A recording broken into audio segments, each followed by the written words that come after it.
नमस्कार दोस्तों, स्वागत है आपका the begin study GK channel पे। दोस्तों, उत्तर प्रदेश होमगार्ड के लिए जीके जीएस की सीरीज चलाई जा रही है, जिसमें दोस्तों आज 7वां मॉडल पेपर आपके सामने है। इससे पहले 6 मॉडल पेपर आपको चैनल पे करवाए जा चुके हैं, जिसमें दोस्तों टॉप 20 क्वेश्चंस के माध्यम से बहुत ही कम समय में जो भी इम्पॉर्टेंट क्वेश्चंस हैं वो आपको कराए जा रहे हैं विद फैक्ट। जितने भी उससे जुड़े हुए फैक्ट्स हैं वो भी आपको साथ में करवा दिए जा रहे हैं। तो दोस्तों, आप भी यदि आप चाहते हैं कि अभी भी आपके पास समय है कि आप एक बेहतर स्कोर एग्ज़ाम में कर पाएँ, तो ये जो बचा हुआ शेष समय है इसमें आप बिल्कुल भी लापरवाही ना करें और अच्छे से अपनी तैयारी करते रहें। ज़्यादा से ज़्यादा क्वेश्चंस की आप प्रैक्टिस करें, जिससे आपका एक बेहतर स्कोर वहाँ एग्ज़ाम में हो पाए। तो आइए चलते हैं बिना किसी देरी के आज की क्लास की ओर। आज का पहला क्वेश्चन दोस्तों आपके सामने है। सूची फर्स्ट का सूची सेकंड के साथ मिलान कीजिए और नीचे दिए गए विकल्पों से सही उत्तर का चयन कीजिए। इसमें दोस्तों झीलें दी गई हैं और उससे संबंधित राज्य दिए गए हैं, तो आपको इसको मैच करना है। इसमें दोस्तों पुलिकट झील जो है वो कहाँ पे है, उसको तमिलनाडु से मैच कर दीजिए। चिल्का झील दोस्तों उड़ीसा में है, खारे पानी के लिए प्रसिद्ध है। वुलर झील का संबंध दोस्तों कहाँ से है, जम्मू कश्मीर से है। और इसके अलावा दोस्तों सांभर झील जो है वो आपकी कहाँ है, राजस्थान से। तो इस प्रकार दोस्तों इसको मैच करेंगे तो इसका जो है ऑप्शन ए बिल्कुल करेक्ट हो जाएगा। ऑप्शन ए इस क्वेश्चन का बिल्कुल राइट है। आगे बढ़ते हैं अगले क्वेश्चन की ओर। भारत का सबसे दक्षिणी छोर कौन सा है, इंदिराकाल, गौरमोता, किबुथु, इंदिरा पॉइंट। तो भारत का सबसे जो दक्षिणतम बिंदु है वो है दोस्तों इंदिरा पॉइंट। ऑप्शन डी इस क्वेश्चन का बिल्कुल राइट है। बात करते हैं सबसे उत्तरी बिंदु की दोस्तों, तो उसका नाम है इंदिराकाल। भारत का सबसे उत्तरी बिंदु की यदि बात करते हैं तो वो है दोस्तों इंदिराकाल, इसे भी आप नोट कर लेना। और सबसे पूर्वी बिंदु दोस्तों कौन सा है, सबसे पूर्वी बिंदु है दोस्तों इसका किबुथु। भारत का सबसे पूर्वी बिंदु यदि आपसे पूछा जाता है किबुथु है। और पश्चिमी बिंदु दोस्तों सबसे कौन सा है, गुहार मोती, जो कि गुजरात में पड़ता है। तो ये चारों क्वेश्चंस रिपीट होते हैं। उत्तरी दोस्तों और दक्षिणी या पूर्वी या पश्चिमी बिंदु आपसे भारत का पूछा जाएगा, तो आप इसे याद रखिएगा। अगले क्वेश्चन की ओर बढ़ते हैं। अगला क्वेश्चन आपके सामने है दोस्तों। भारत का रूर किस नदी को कहा जाता है, भारत का रूर किस नदी को कहा जाता है। तो भारत का रूर दोस्तों दामोदर नदी को कहा जाता है। ऑप्शन ए इसका बिल्कुल करेक्ट हो जाएगा। भारत का रूर, ये दोस्तों छोटा नागपुर जो पठार है पहाड़ी से 610 मीटर की ऊंचाई से निकलकर लगभग दोस्तों 290 किलोमीटर की जो दूरी है झारखंड में वहाँ पे प्रवाहित होती है। और उसके बाद दोस्तों ये पश्चिम बंगाल में प्रवेश करके करीब 240 किलोमीटर प्रवाहित होकर हुगली नदी में मिल जाती है, ये आपकी दामोदर नदी। तो ये सब आपको याद रखना है। दामोदर नदी को दोस्तों बंगाल का शोक भी कहा जाता है। दामोदर नदी को दोस्तों बंगाल का शोक कहा जाता है, ये भी आपको साथ में याद रखना है। आगे अगले क्वेश्चन की ओर बढ़ते हैं। अगला क्वेश्चन आपके सामने है। निम्नलिखित में से कौन सा दुनिया में सबसे ज़्यादा ऊंचाई वाला झरना है, मुटराजी, मोंगे, टुगेला या एंजिल। तो सबसे ज़्यादा ऊंचाई वाला झरना की यदि बात करते हैं तो वो है दोस्तों एंजिल झरना। ये दोस्तों लगभग 979 मीटर इसकी ऊंचाई है इस झरने की। तो ये दोस्तों वेनेजुएला में स्थित है। कहाँ स्थित है, वेनेजुएला कंट्री में स्थित है। ये भी आपसे पूछा जा सकता है, वेनेजुएला कंट्री जो है वहाँ पे स्थित है। तो ये सभी फैक्ट्स आपको याद रखने हैं साथ में। अगला क्वेश्चन देखिएगा। निम्नलिखित में से किसने पहले 1935 में संविधान सभा का सुझाव प्रस्तावित किया, नेहरू जी, गांधी, जेपी नारायण, एम.एन. राय। तो सबसे पहले संविधान सभा का जो सुझाव था दोस्तों, संविधान सभा का जो सुझाव था वो एम.एन. राय के द्वारा प्रस्तावित किया गया था। ऑप्शन डी इसका बिल्कुल करेक्ट हो जाएगा। लेकिन यदि आपसे पूछा जाए कि भारतीय राष्ट्रीय ये दोस्तों संविधान सभा जो है इसका सबसे पहले आधिकारिक तौर पर प्रस्ताव किसने रखा था दोस्तों, तो भारतीय राष्ट्रीय कांग्रेस ने आधिकारिक तौर पर संविधान सभा का सर्वप्रथम इसकी मांग रखी थी दोस्तों। तो ये क्वेश्चन भी पूछा गया है, आप याद रखिएगा।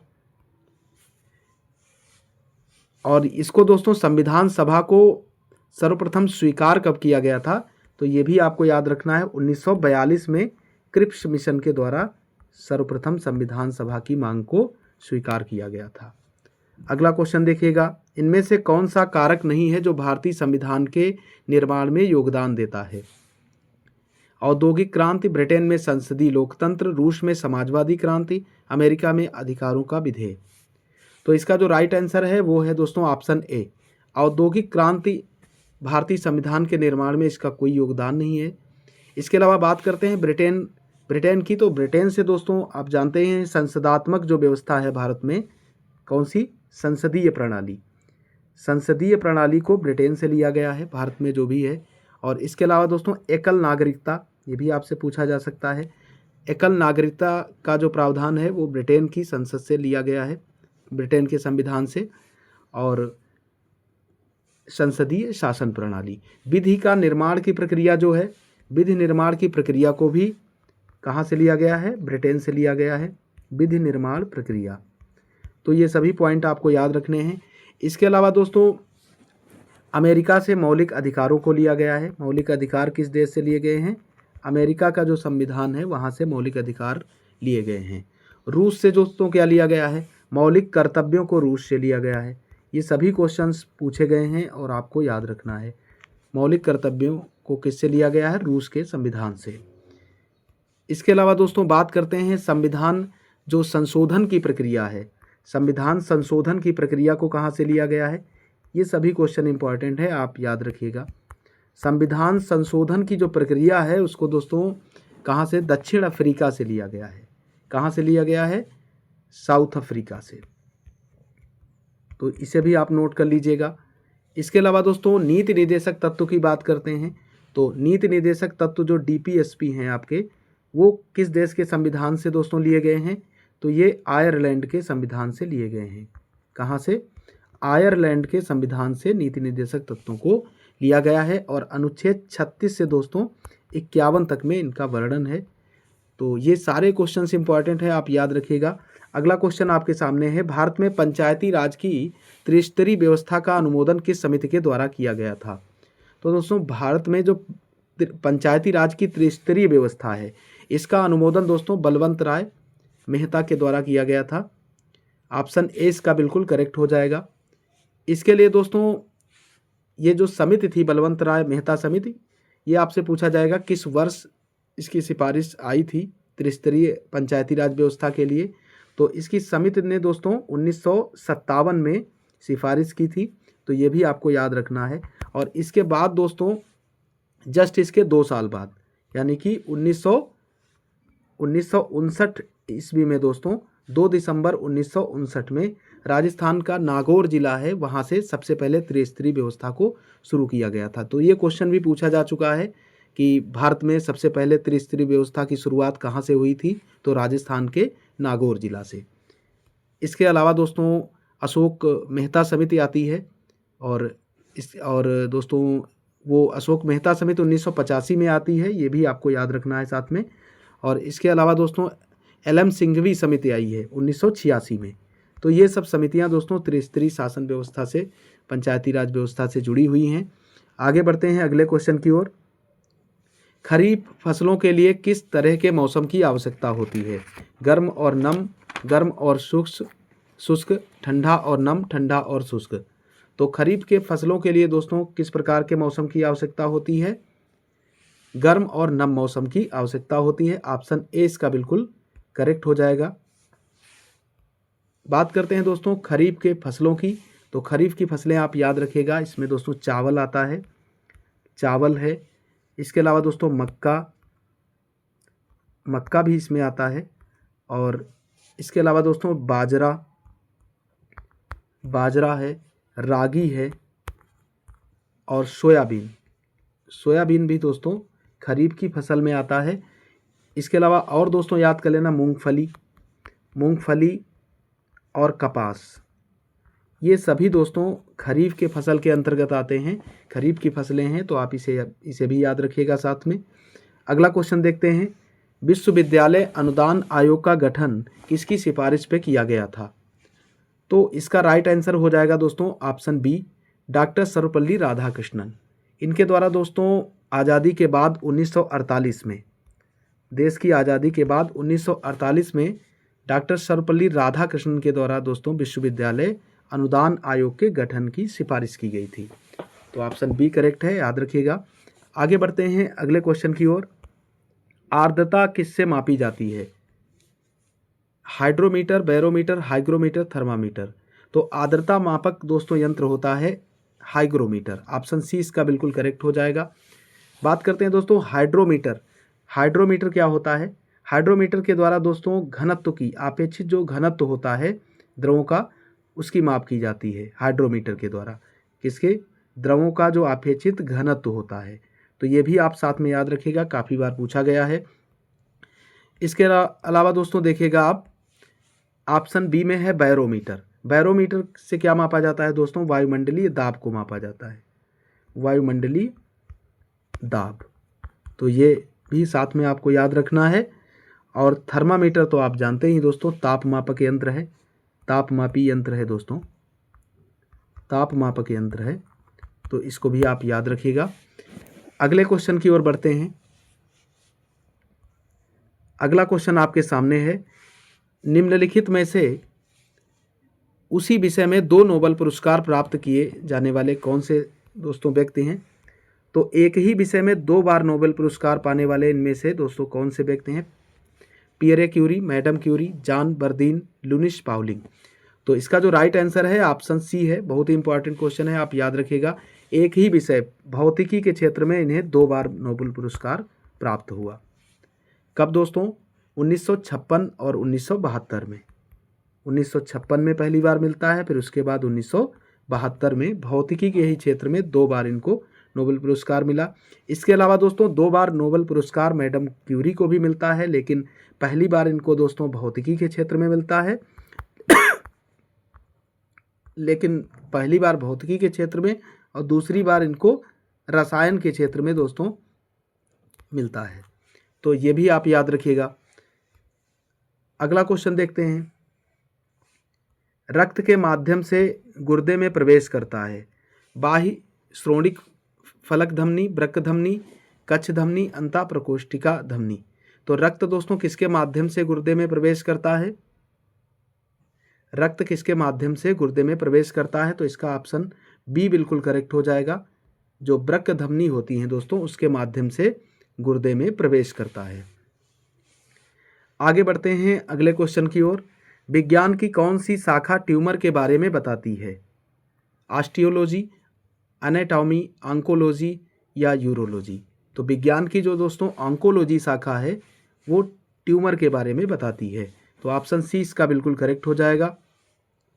इसके अलावा दोस्तों यूरोलॉजी जो है, इसमें पेशाब से संबंधित बीमारियों का अध्ययन या उपचार किया जाता है। तो ये भी आप याद रखिएगा। ऑस्टियोलॉजी दोस्तों हड्डियों के अध्ययन से संबंधित है। किससे? ऑस्टियोलॉजी ऑप्शन ए में दिया गया है, ये हड्डियों के अध्ययन से दोस्तों संबंधित है। तो इसको भी आप साथ में याद रखिएगा। आगे बढ़ते हैं अगले क्वेश्चन की ओर। ताजमहल को किसके प्रभाव का खतरा है? तो ताजमहल का निर्माण दोस्तों किसने कराया था? शाहजहां ने। किसने कराया था? मुगल शासक शाहजहां ने करवाया था। और दोस्तों इसको जो सबसे ज़्यादा हानि पहुंचा रहा है वो है दोस्तों SO2। SO2 sulphur dioxide gas जो है, इसके द्वारा दोस्तों इसको, और N2O नंबर 2 पर आता है दोस्तों N2O। SO2 और N2O के द्वारा दोस्तों इसके पत्थरों का क्षरण हो रहा है, जिससे इसकी सुंदरता नष्ट हो रही है। इसका जो इसकी चमक है दोस्तों इसके पत्थरों की, वो फीकी पड़ रही है। तो आप ऑप्शन ए इसका करेक्ट है, याद रखिएगा। निर्माण भी आपको बता दिया, शाहजहां के द्वारा करवाया गया था। आगे बढ़ते हैं अगले क्वेश्चन की ओर। सोनभद्र जिले को स्पर्श करती हैं 2 राज्यों की सीमाएं, 3 राज्यों की, 4 राज्यों की, 5 राज्यों की। तो उत्तर प्रदेश का जो सोनभद्र जिला है वो दोस्तों भारत के 4 राज्यों को स्पर्श करता है। नाम आपको याद रखने हैं। इसमें दोस्तों बिहार है, इसके अलावा दोस्तों झारखंड है, और दोस्तों छत्तीसगढ़ है, और दोस्तों आपका मध्य प्रदेश है। तो इन 4 राज्यों को स्पर्श करता है उत्तर प्रदेश का सोनभद्र जिला। तो ऑप्शन सी इसका करेक्ट है, बता ही दिया आपको। आगे बढ़ते हैं अगले क्वेश्चन की ओर। आंवले का सर्वाधिक उत्पादन कहाँ होता है? तो आंवले का सर्वाधिक उत्पादन दोस्तों उत्तर प्रदेश के प्रतापगढ़ जिले में होता है। ऑप्शन डी इसका बिल्कुल करेक्ट हो जाएगा। आंवले में दोस्तों कौन सा विटामिन पाया जाता है? तो विटामिन सी इसमें पाया जाता है। कौन सा दोस्तों? विटामिन सी पाया जाता है। तो ये भी आपको याद रखना है। आगे अगले क्वेश्चन की ओर बढ़ते हैं। अधिया और बटाई शब्दों का प्रयोग किस अभिप्राय से किया जाता है? तो ये दोस्तों जो फसलों की साझेदारी होती है, फसलों ग्रामीण ऋण होता है एक प्रकार का, और इसमें फसलों की साझेदारी होती है, यानी सॉरी दोस्तों, ऋण नहीं है, फसलों की साझेदारी और कृषि कार्य का एक ठेका, यानी डी इसका बिल्कुल करेक्ट हो जाएगा। ये ऑप्शन गलत है। इसमें अधिया का मतलब क्या होता है? जिसमें आधी आधी फसलों का बंटवारा, फसल का जो उत्पादन होता है तो आधा आधा बांट लिया जाता है, ये अधिया है। और ठेके का कार्य में दोस्तों फसल को ठेके पर दिया जाता है या कृषि कार्य के लिए समझौता होता है। अगला क्वेश्चन देखिएगा। भारत के पशु कल्याण बोर्ड का मुख्यालय कहाँ है? तो भारत के पशु कल्याण मुख्यालय का जो पशु कल्याण बोर्ड है दोस्तों, उसका मुख्यालय पूछा जा रहा है सीतापुर, जींद, बल्लभगढ़, चेन्नई। तो इसका मुख्यालय दोस्तों बल्लभगढ़ में है। ऑप्शन सी इसका बिल्कुल करेक्ट हो जाएगा। ये दोस्तों पड़ता कहाँ है? मद्रास से बल्लभगढ़, यानी हरियाणा में पड़ता है दोस्तों। पहले पशु कल्याण मुख्यालय को मद्रास में रखा गया था, इसके बाद इसको बल्लभगढ़ हरियाणा में स्थानांतरित कर दिया गया है। इससे पहले यदि आपको पूछा जाए सबसे पहले कहाँ था, ये तो दोस्तों मद्रास में था। इसके बाद में इसको स्थानांतरित करके हरियाणा बल्लभगढ़ में लाया गया। अगला क्वेश्चन है, उत्तर प्रदेश में 75 जिलों सहित कितने प्रमुख मंडल हैं? तो उत्तर प्रदेश में कुल 75 जिले हैं और 18 प्रमुख दोस्तों मंडल हैं। ऑप्शन सी इसका बिल्कुल करेक्ट हो जाएगा। आगे बढ़ते हैं अगले क्वेश्चन की ओर।